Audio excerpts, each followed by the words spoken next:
성도님들, 성경은 하나의 빠뜨림도 없이 모든 구절 하나하나가 다 소중하고 중요합니다. 하지만 로마서는요, 그런 성경 중에서도 가장 특별하고 가장 중요하다라는 평가를 받아온 책입니다. 그런데요, 이렇게 특별한 로마서의 16개의 장 중에서도 최고로 중요한 장이 있습니다. 그러니까 성경은 모두 다 중요한데 그 중에서도 특별한 것이 로마서이고, 그런 로마서 중에서도 특별히 중요한 부분이 있다는 겁니다. 그것이 뭐냐? 바로 로마서 8장입니다. 그래서 마틴 로이드 존스 목사님은 성경 중에서도 가장 환하게 빛나는 보석이 바로 로마서 8장이다 라고 말씀하셨고요, 또 루터교의 경건주의 창시자인 필립 스패너 목사님은 성경을 한 개의 반지로 본다면 로마서는 보석이요, 로마서 8장은 그 보석 중에서도 가장 반짝이는 초점과 같다라고 설명했습니다. 그만큼 중요하다라는 겁니다. 진짜 특별하다, 성경 중에서도 최고로 특별하다라는 겁니다. 근데 성도님들, 영화를 볼 때 이 주연 배우가 빛이 나려면 누가 있어야 합니까? 네, 명품 조연이 있어야 하는 것처럼, 또 그 주연 배우가 더욱더 정의롭게 보이려면 그에 걸맞는 악당 조연이 있어야 하는 것처럼, 이렇게 특별한 로마서 8장으로 들어가기 전 마치 명품 조연처럼 로마서 8장과는 극과 극으로 반대되는 내용이 먼저 등장합니다. 바로 앞장인 로마서 7장 말씀인데요, 왜냐하면 로마서 7장에는 내가 예수를 믿겠노라 라고 작정했음에도 불구하고 여전히 죄의 유혹을 이기지 못해서 비참하게 부르짖고 있는 그 인간의 탄식을 제대로 볼 수 있기 때문입니다. 그래서 로마서 7장의 맨 마지막에는 이런 슬픈 고백이 나오죠. 오호라, 나는 곤고한 사람이로다. 이 사망의 몸에서 누가 나를 건져내랴. 그런데 성도님들, 이렇게 비참한 로마서 7장을 보시면 특이한 점을 하나 발견할 수 있습니다. 그게 뭐냐? 바로 로마서 7장에 나오는 모든 주어는 나라는 겁니다. 나. 그러니까 내 인생에서 내가 주어가 될 때, 내 인생에서 내가 주인이 될 때 인간은 죄에 대해 무능할 수밖에 없다라는 겁니다. 인간은 죄와 사망에 대해서 너무나도 무기력할 수밖에 없다라는 겁니다. 어떻게 될 때요? 내가 주인이 될 때, 내가 주어가 될 때. 하지만 로마서 8장에 들어오면서부터 모든 주어가 싹 다 바뀝니다. 뭐로요? 바로 성령입니다. 성령. 성령이라는 단어가 무려 20번이나 등장할 정도로 더 이상 나라고 하는 이 고민의 주어는 사라지고 드디어 성령님께서 주어가 되시는 겁니다. 그러니까 로마서 7장에 나오는 탄식에는 주어가 모두 다 나인데 반해 로마서 8장에 나오는 승리와 영광에는 주어가 모두 다 성령이더라 라는 겁니다. 그렇다면 성도님들, 우리가 예수 그리스도 믿는다고 하면서 계속해서 죄에 무너지고 실패하며 살아가는 것이 아닌 당당하게 승리하며 살아가는 능력은 어디에서부터 나오는 겁니까? 누구로부터 나오는 겁니까? 바로 성령님으로부터 나오는 겁니다. 즉 성령님으로 말미암아 살아가는 인생, 성령 하나님께서 내 삶의 주인 되시는 인생, 그것이 바로 승리와 영광을 얻는 유일한 길이다 라는 것이죠. 그런데 성도님들, 성경에 보면 하나님의 선물이라고 말씀하신 것이 두 가지가 있는데요, 혹시 두 가지가 뭔지 아십니까? 하나님의 선물이 뭘까? 자, 하나님의 선물 첫 번째는 에베소서 2장 8절 말씀에 나옵니다. 우리 함께 한번 읽어볼까요? 너희는 그 은혜에 의하여 믿음으로 말미암아 구원을 받았으니 이것이 너희에게서 난 것이 아니요 하나님의 선물이라. 그러니까 우리에게 구원을 주시는 하나님의 은혜, 구원을 주시는 은혜가 바로 하나님의 선물이다 라고 하는 겁니다. 그리고 또 하나는 뭐냐? 오순절 성령 강림 사건 이후에 이 모습을 보고 깜짝 놀라서 몰려든 군중들에게 베드로가 이렇게 외치는데요, 너희가 회개하여 각각 예수 그리스도의 이름으로 세례를 받고 죄 사함을 받으라. 그리하면 성령의 선물을 받으리니. 옛날 성경에는 성령을 선물로 받으리니. 그러니까 성령도 하나님의 선물이더라 라는 겁니다. 그렇다면 성도님들, 이 두 가지, 구원을 얻는 은혜 그리고 성령, 하나님의 선물인 이 두 가지를 합치면 우리가 알 수 있는 것이 하나 있죠. 뭡니까? 처음 구원을 받을 때 주시는 하나님의 선물은 구원의 은혜라고 한다면, 성령은요, 이미 구원을 받은, 이미 하나님의 자녀가 된 우리 같은 성도들에게 주시는, 우리 성도님들에게 주시는 하나님의 선물이다라는 것입니다. 그러니까 무슨 말입니까? 이미 구원을 얻은 성도의 마음에는, 이미 구원을 얻어서 하나님의 자녀가 된 우리 성도님들에게는 이미 성령님께서 들어와 계시다라는 겁니다. 따라서 우리가 구원을 받은 이후에 또다시 구원을 받으려고 애쓸 필요가 없는 것처럼, 마찬가지로 이미 우리 안에 성령께서 내주하시는 성도님은 또다시 성령 받으려고 아이고 성령님 어디 가셨습니까? 할 필요가 없다라는 겁니다. 왜요? 이미 함께 하시니까요. 이미 내 안에 성령님이 계시니까요.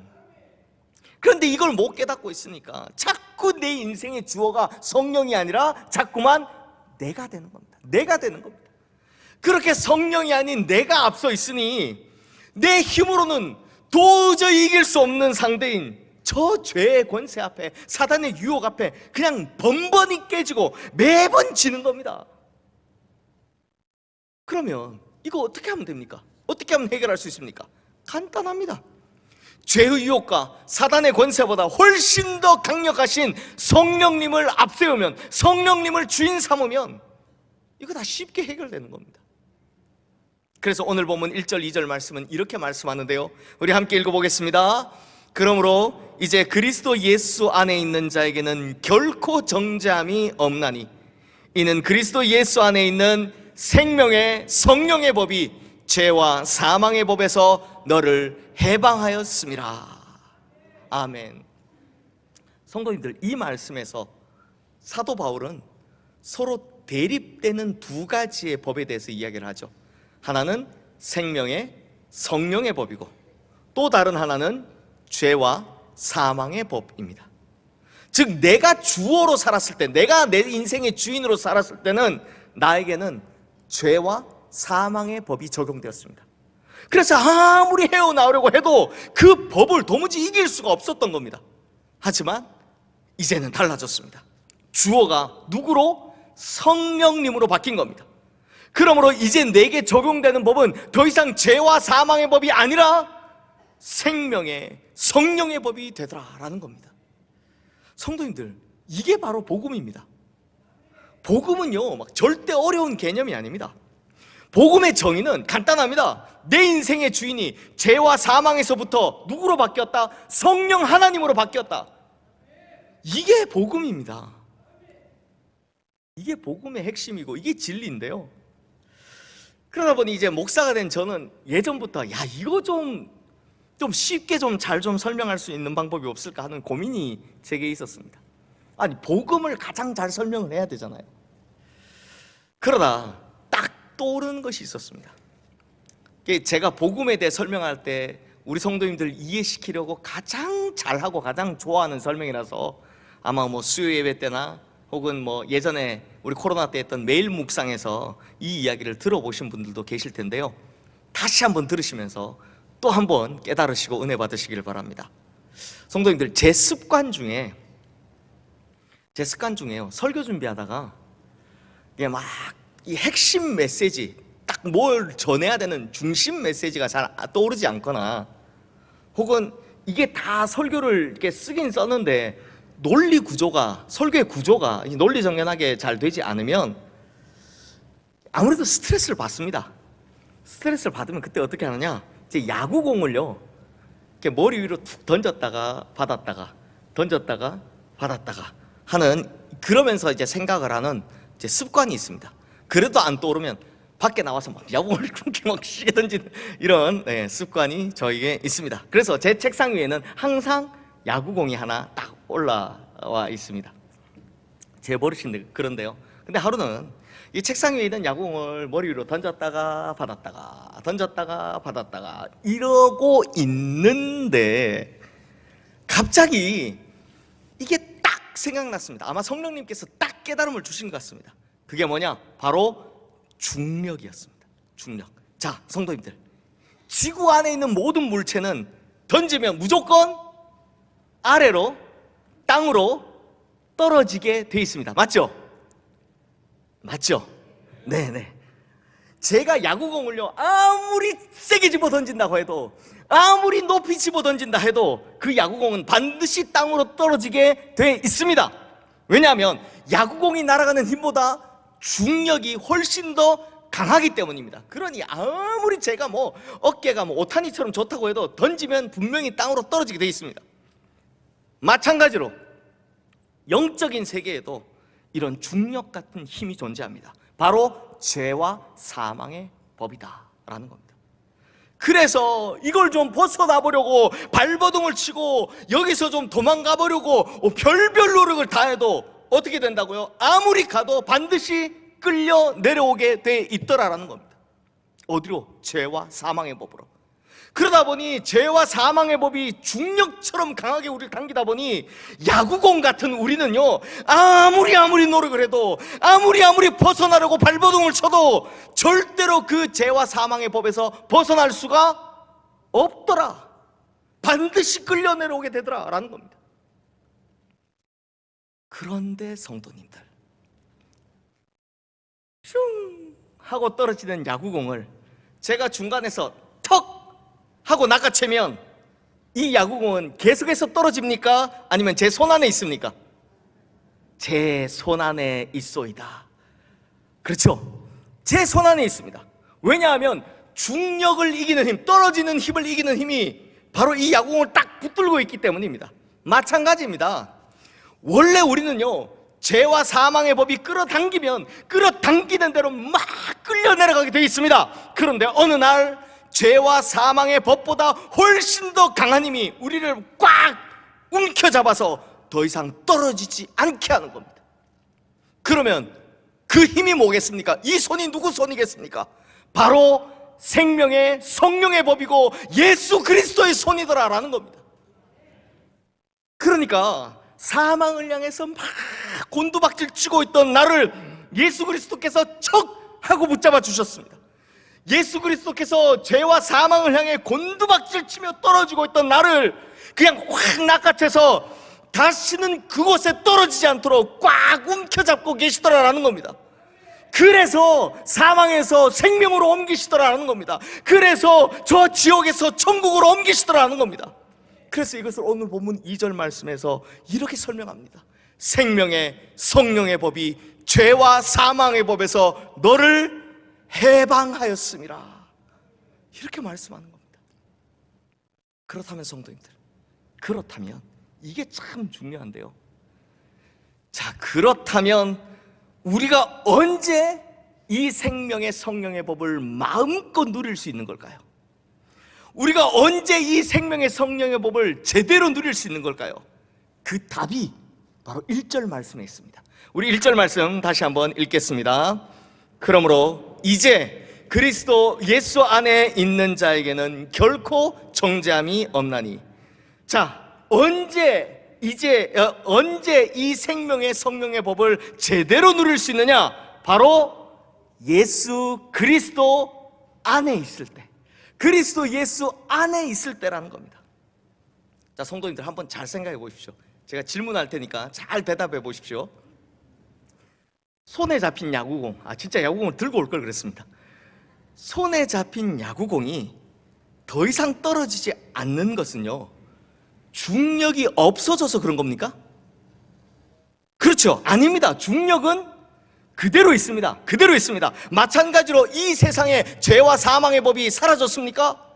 우리가 구원받는다고 해서 죄와 사망의 법이 사라졌습니까? 아닙니다. 죄와 사망의 법은 그대로 있습니다. 죄와 사망의 법은 여전히 이 세상에 만연히 가득 차 있습니다. 그런데 왜 우리가 더 이상 죄와 사망의 법으로 끌려 내려가지 않을 수 있느냐? 바로 예수 그리스도 안에 있기 때문입니다. 예수 그리스도의 손이 우리를 꽉 붙들고 있기 때문입니다. 그러니 성도님들, 이 야구공이 손에서 빠지면 어떻게 됩니까? 야구공이 손에서 빠지면 어떻게 됩니까?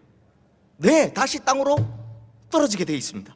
그러므로 우리가 예수 그리스도 밖으로 나오면 그 나오는 날에는 이 죄와 사망의 법이 끌어다니는 멸망의 심년으로 다시 사망으로 끌려 내려갈 수밖에 없다는 겁니다. 하지만 죄와 사망의 법이 아무리 우리를 강력하게 끌어당긴다 할지라도 우리가 누구 안에? 예수 안에 있기만 하면, 예수 그리스도의 손에 꽉 붙들려 있기만 하면 아무 문제 없는 겁니다. 안전하다라는 겁니다. 그러므로 성도님들, 가장 중요한 것은 예수 그리스도 안에 있는 것입니다. 예수 그리스도 안에 있기만 하면 더 이상 죄와 사망의 법이 우리를 어떻게 할 수 없다라는 겁니다. 그래서 이 예수 안에 사는 것, 예수 그리스도 안에 거하는 것이 얼마나 중요한 것인지 제가 이 이야기를 하면서 오늘 말씀을 마무리하려 하는데요, 문제는 마무리가 조금 길다는 거 미리 감안해 주시고 들어주시면 감사하겠습니다. 성도님들, 제가 군대를 장교로 갔다 왔거든요. 근데 이 장교로 임관하기 전에 무슨 임무를 맡을지, 무슨 직책을 할지, 우리 아마 병사로 다녀오신 분은 주특기라 그러잖아요. 주특기. 이 장교는 병과라는 걸 자기가 신청해서 결정해야 합니다. 병과. 군대에 다녀오신 분들은 아실 겁니다. 그런데 제가 이 병과를 결정할 즈음에 하필 그때 개봉한 유명한 영화가 있었습니다. 제목이 라이언 일병 구하기입니다. 아마 워낙 인기가 많은 영화라서 여기서도 보시는 우리 성도님들 많이 계실 것 같은데요, 그 영화를 보러 갔습니다. 두근거리는 마음으로, 워낙 재밌다고 하니까 기대되는 마음으로 보는데, 그 영화의 첫 장면이 뭐냐? 하필 노르망디 상륙작전인 겁니다. 그러니까 보니까 어떻게 하냐, 이 적군이요 기관총 세례를 다다다다다다다다다 그냥 막 퍼붓는 겁니다. 그러니까 상륙하던 이 군인들이 그 해변가로 뛰어 올라가는데 추풍 낙엽처럼 쓰러지는 겁니다. 보니까요, 그냥 팔도 떨어지고 막 자기 팔을 주워다가 이렇게 막 돌아다니고 있고, 팔도 떨어지고 다리도 떨어지고 심지어 얼굴도 날아가는 겁니다. 그 장면을 보는데 얼마나 무시무시하든지, 그 덕에 제가 원래는 보병 가려고 신청을 하려고 했다가, 그냥 총 들고 뛰는 거 신청하려고 했다가, 야, 총 안 맞는 게 뭘까 고민했더니 탱크 타면 된다. 그래서 탱크 타는 기갑으로 제가 바꿔서 신청을 하게 됐습니다. 그래서 이제 기갑 장교로 가게 되니까 이제 배우는 게 있더라고요. 뭐냐? 이 기갑의 전쟁사였습니다. 거기서 배운 게 이거였습니다. 성도님들, 중일전쟁 초창기에 중국군에게는 탱크가 하나도 없는데 비해서 일본군에게는요 치하라는 전차 탱크가 있었다고 합니다.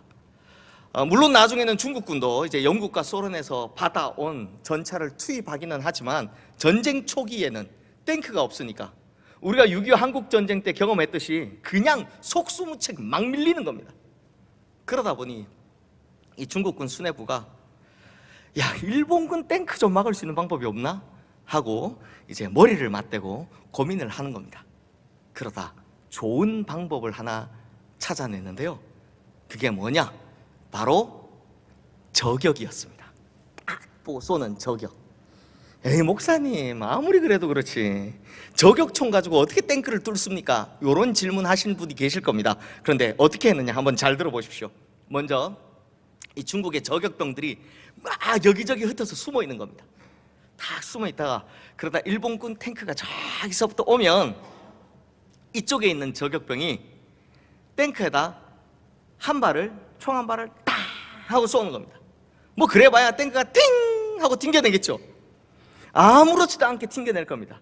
그런데 보니까 보통 일본군 탱크들이 어떻게 하느냐, 일본군 탱크들이 이 뒤따라오는 보병들, 그냥 걸어서 오는 군인들이 저격총에 당할까봐 포탑, 여기 포탑, 이 포 나와 있는 탑 있잖아요. 이걸 뱅글뱅글 돌리면서 막 이리저리 돌리면서 그 저격병을 찾더라는 겁니다. 그렇게 찾고 있으면 이번에는 또 다른 편에 있는 저격병이 딱 숨어 있다. 다른 방향에서 또 탱크에 총을 한 방 팡 쏩니다. 당연히 팅 하고 튕겨나겠죠. 그런데 참 재밌게도 이 탱크 안에 있는 사람들이 이 탱크 안에서 밖을 보면 요만한 구멍으로 옛날에는 봐야 됐고, 이게 거울로 잔망경처럼만 봐야 되니까 시야가 좁잖아요. 이게 답답하니까, 저격병이 어딘지를 찾아야 되는데 답답하니까 이 전차병이 꼭 어떻게 한다? 해치, 뚜껑, 해치라고 하는 뚜껑을 딱 열고 이렇게 고개를 내밀어서 망경을 끼고 이렇게 찾아보더라는 겁니다. 이렇게 찾아보더라는 겁니다. 꼭 그렇게 하더라는 겁니다. 바로 그 순간 숨을 죽인 채 오로지 탱크 뚜껑 해치를 향해서 총뿌리를 겨누고 있던 최고의 저격병이 올라오는 순간 어떻게 합니까? 일격필살, 단 한 방에 정확히 한 발에 그냥 끝내버리더라는 겁니다. 그러면 성도님들, 아무리 단단한 탱크라도 소용이 있습니까? 없습니까? 소용없죠. 탱크 밖으로 요만큼만 나오는 순간, 요만큼 나오는 순간 어떻게 된다고요? 그냥 사망이더라라는 겁니다. 자, 그러면 성도님들, 이 탱크 안에 있던 전차병들, 이 전차병들은 어떻게 하면 살 수 있습니까? 그 말해 뭐합니까? 그냥 탱크 안에 있으면 됩니다. 아닙니까? 탱크 안에만 있으면 무조건 안전합니다. 탱크 안에만 있으면 그 뚫지도 못하는 총알 따위 수백 발, 수천 발, 수만 발을 쏴도 전혀 무섭지 않습니다. 그런데 꼭 탱크 밖으로 이렇게 고개를 내미는 순간, 요 딱 내미는 순간 어떻게 된다? 즉시로 사망입니다. 머리를 내밀기만을, 그냥 요만큼만 나오기만을 기다리고 있으니 딱 튀어나오는 순간 빵! 끝! 이렇게 되는 겁니다. 즉시로 사망이다라는 겁니다. 마찬가지입니다, 성도님들. 죄와 사망의 법은 지금도 우리를요, 예수 그리스도 밖으로 끌어내기 위해 별의별 짓을 다 합니다. 유혹을 하든지 위협을 하든지 타협을 하자고 하든지, 하여튼 어떻게든 우리의 육신을 충동질해서 이 예수 그리스도 밖으로 고개만 나오게 하는 겁니다. 자꾸 머리를 내밀게 하는 겁니다. 하지만 그때 고개를 내밀면, 즉 우리가 예수 그리스도 밖으로 나가면 어떻게 된다고요? 그 순간 끝나는 겁니다. 사망입니다. 다시 죄와 사망의 법에 끌려 그냥 끌어당겨 가는 겁니다. 그러면 성도님들, 우리는 어떻게 하면 됩니까? 그냥 예수 그리스도 안에 있으면 되는 겁니다. 예수 그리스도의 손 안에 있으면, 그 손에 붙들려 있으면 무엇을 해도 안전하다라는 겁니다. 평안하다라는 겁니다. 아무리 죄가 우리를 유혹하고 우리를 협박하고 우리와 타협하자고 해도 고개를 돌리기는커녕 그냥 눈알도 돌리지 말고 그냥 예수 안에만 딱 계시면 되는 겁니다. 그러면 주님이 다 지켜주신다는 겁니다. 그러므로 성도님들, 괜히 막 육신의 충동에, 세상의 유혹에 고개라도 들라고 이렇게 예수 밖으로 나갔다가 험한 일 당하지 마시고 오직 예수 그리스도 안에 있으시기만을 주님의 이름으로 축원합니다. 그리하여 오직 예수 그리스도 안에만 있는 그 안전함과 평안함, 또 오직 예수 그리스도 안에만 있는 풍성한 은혜들, 이런 하나님의 선물인 성령의 은혜와 은사들을 마음껏 누리며 살아가시는, 예수 안에서 마음껏 누리며 살아가시는 우리 모든 성도님들 다 되시기를 주님의 이름으로 축원합니다. 기도하겠습니다. 하나님 아버지, 이 세상에서 죄와 사망의 권세를 이기신 유일한 분은 오직 부활하신 예수 그리스도 한 분뿐임을 믿습니다. 또한 하나님께서는 우리를 창세전에 택하여 주셔서 이미 예수 그리스도 안에 있게 하심에 감사를 드립니다. 그러므로 이제 세상의 유혹과 육신의 충동에 흔들리지 않고 오직 내 주님이신 예수 그리스도 안에만 거하며 은혜를 맛보고 성령 하나님과 동행하며 살아가게 하여 주시옵소서. 더 이상 내가 주인인 인생이 아니라 성령님께서 주인 되신 인생을 살아가게 하여 주시옵소서. 우리가 어떤 모습이든 늘 우리를 그 품에 품어주시고 안아주시는 우리 주 예수 그리스도의 이름으로 기도드리옵나이다. 아멘.